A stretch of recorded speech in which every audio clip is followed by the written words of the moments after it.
Cəbhə xəttinə yaxın yaşayış məntəqələrində həyəcan isə davam edir. Düşmənlə üz-üzə olan bu kəndlərin sakinlərini narahat edən qarşı tərəfin dinc sakinləri hədəf almasıdır.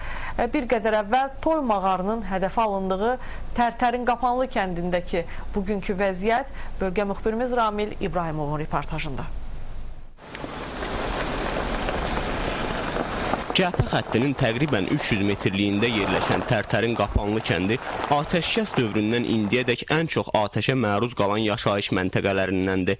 Kənddəki hər evdə müharibənin bu gün də davam edən fəsadlarına rast gəlmək mümkündür. Kəndə gedən yoldan qarşı tərəfin atəş nöqtəsi aydın görünür.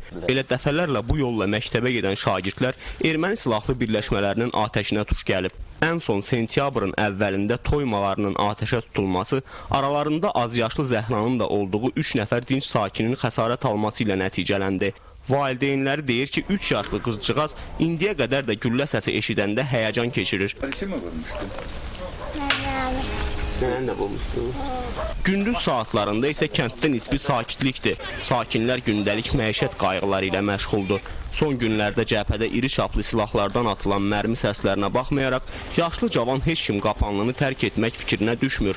70 yaşlı Nadir dayı deyir ki, əgər işğal altındakı torpaqların azad olunması üçün aktiv hərbi əməliyyatlar başlayarsa, səngərdə əskərlərlə çiyin-çiyinə birgə döyüşməyə belə hazırdır. Gücümüz nə çatsa onu eləməliyik.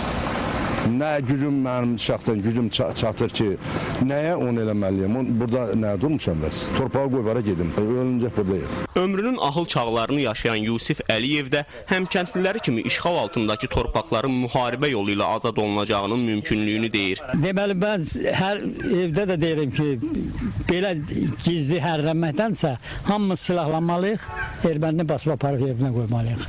Həyətlərin erməni mövqelərinə baxan hissəsinə hündürlüyü 3 metrə çatan hasarlar inşa edilib.